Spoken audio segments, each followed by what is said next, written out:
So one of the first things that actually did happen, creating the Alex story, was that by planning it, it actually made the story worse. It's a bit of a weird experience, this, and it's something I've never really had to do when creating narrative. What happened was, I actually just basically wrote down probably about 5, 6, 7 endings that I wanted to kind of get out of Alex, without any kind of context. So it was just kind of like, these are the endings that I want to try and get to. This is what I'm aiming to do. But by doing that, it actually made the whole experience really wonky. So I was finding that one of the endings was that you could talk to Alex and then talk to the DEA and find out if she was an agent or not, and then find out maybe she wasn't, and then you accuse Alex of being insane.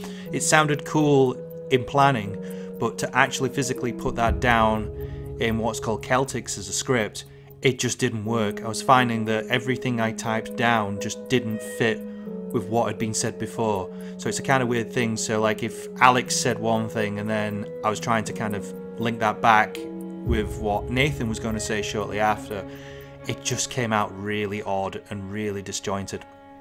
So what happened was, I used something called Twine. Now Twine is basically like a choose your own adventure style creator, and I basically said to myself, don't plan any of this, just go and run with it. There was only 2 endings I really wanted to take away and actually work into the story, which was the suicide ending and the fact that Alex takes over the gang. Those were the 2 only endings that I really wanted to incorporate. The rest just didn't seem to fit.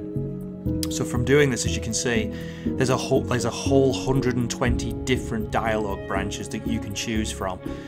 Some of those kind of got cut out because there were a lot more. There was almost 150 when I first started doing this.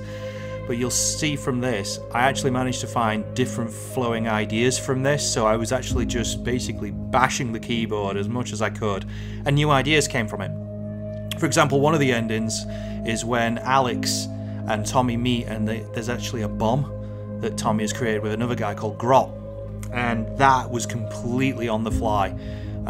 So from just creating that, it could get expanded in Celtics, so it went back into Celtics again, which allows you to just flesh the script out for the voice actors.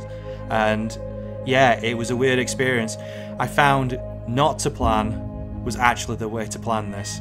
So the story actually came from the top of my head. There was no planning to this at all, which makes me sound very unprofessional, but it seems to have worked.